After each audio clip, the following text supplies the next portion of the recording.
나눌 공과의 제목은 두 나무를 두신 하나님입니다. 먼저 공과 보면서 말씀 함께 읽어보겠습니다. 시작! 선악을 알게 하는 나무의 열매는 먹지 말라. 내가 먹는 날에는 반드시 죽으리라. 창세기 2장 17절 말씀. 아멘.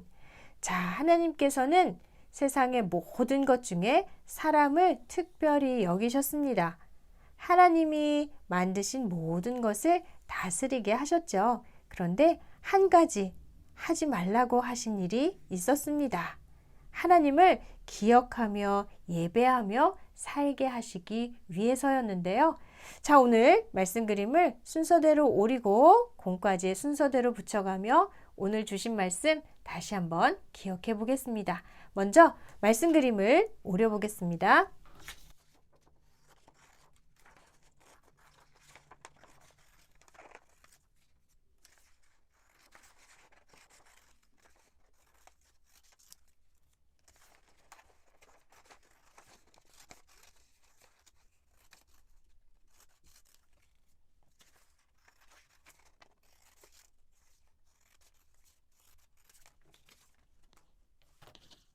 말씀 그림을 오려봤습니다.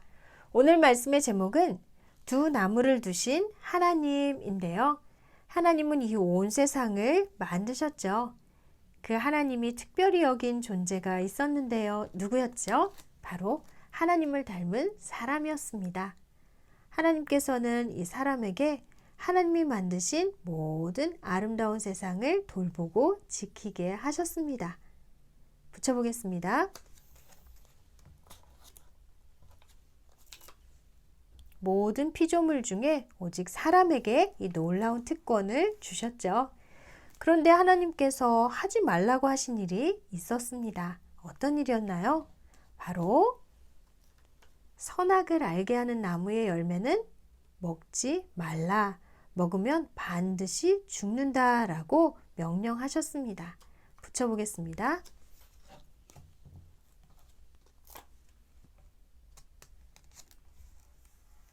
하나님은 왜 선악을 알게 하는 나무를 두시고 무서운 명령을 하신 걸까요?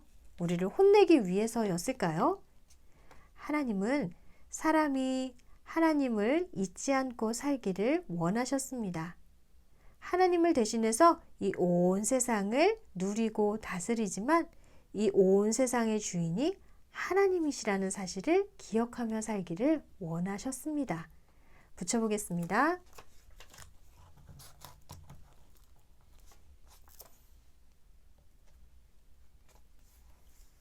우리는 어떻게 하나님을 기억하며 하나님을 온 세상의 주인으로 붙들며 살 수 있을까요?